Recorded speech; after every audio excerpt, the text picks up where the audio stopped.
നിറയും. ടാപ്പിംഗ് ജോലി വെട്ടിക്കൊണ്ടിരുന്നപ്പോൾ എനിക്ക് ഹാർട്ട് അറ്റാക്ക് ഉണ്ടായി. അങ്ങനെ നേരെ എടുത്ത് മെഡിക്കൽ കോളേജിൽ കൊണ്ടുപോയി. അവിടെ ചെന്ന് പരിശോധിച്ച് അപ്പോൾ പറഞ്ഞ് 3 ബ്ലോക്ക് ഉണ്ട്, ഓപ്പറേഷൻ ചെയ്യണം. പക്ഷേ എനിക്കിവിടെ വന്നതിന് ശേഷം എനിക്കിപ്പോഴും തുച്ഛമായ, കാരണം ഒരു മാസം 90 രൂപയുടെ മരുന്ന് മതി. ഒരു 10,000 രൂപയെങ്കിലും വേണം ആൻജിയോഗ്രാം ചെയ്യണമെങ്കിൽ. ഇവിടെ വന്ന ഉടനെ പുള്ളി കൈ പിടിച്ചു ആൻജിയോഗ്രാം ചെയ്യുന്നതിന് 2 ബ്ലോക്ക് ഉണ്ടെന്ന് പറഞ്ഞു. എറണാകുളത്തേക്ക് ആൻജിയോഗ്രാം ചെയ്തപ്പോൾ 2 ബ്ലോക്ക് ഉണ്ടെന്ന് പറഞ്ഞതാണ്. ഇവിടെ വന്ന് പുള്ളി കൈ പിടിച്ച ഉടനെ പറഞ്ഞു 2 ബ്ലോക്ക് ഉണ്ടെന്ന് പറഞ്ഞു. ചികിത്സിക്കാമെന്ന് പറഞ്ഞു. ഒരു 2,500 രൂപ കണ്ടയാൾ ഒരു മരുന്ന് ഞാൻ മേടിച്ചത്. 2,500 രൂപ കൊണ്ട് എൻ്റെ ബ്ലോക്കെല്ലാം മാറി.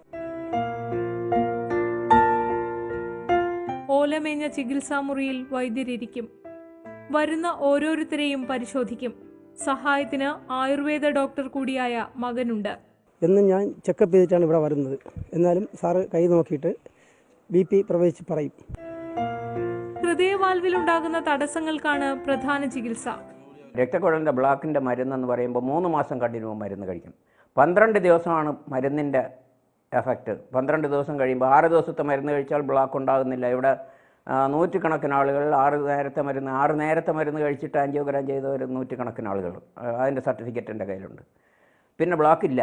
അപ്പോൾ 2 വർഷം കഴിയുമ്പോൾ 3 കോഴ്സ് മരുന്ന്, വാറ്റുമരുന്ന് കഴിക്കേണ്ടി വരുന്നു.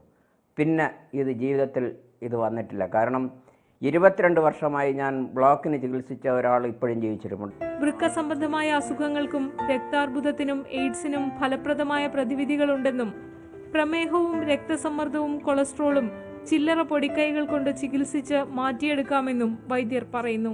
ഇവിടെ 2 ലക്ഷം 3 ലക്ഷം ചിലവാക്കി കീറി മുറിക്കേണ്ടതാണ് രക്തക്കുഴലിൻ്റെ ബ്ലോക്ക് ഇന്ന് വരെ അറിയപ്പെടുന്നത്. പക്ഷേ അത് മരുന്നിൽ മാറ്റാൻ കഴിഞ്ഞു.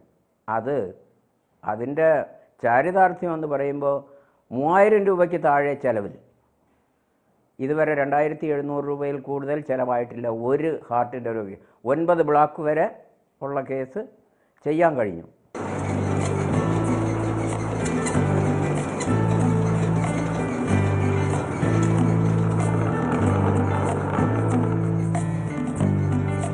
പച്ചമരുന്ന് കൂട്ടുകൾ തയ്യാറാക്കുന്നത് വൈദ്യർ നേരിട്ടാണ്.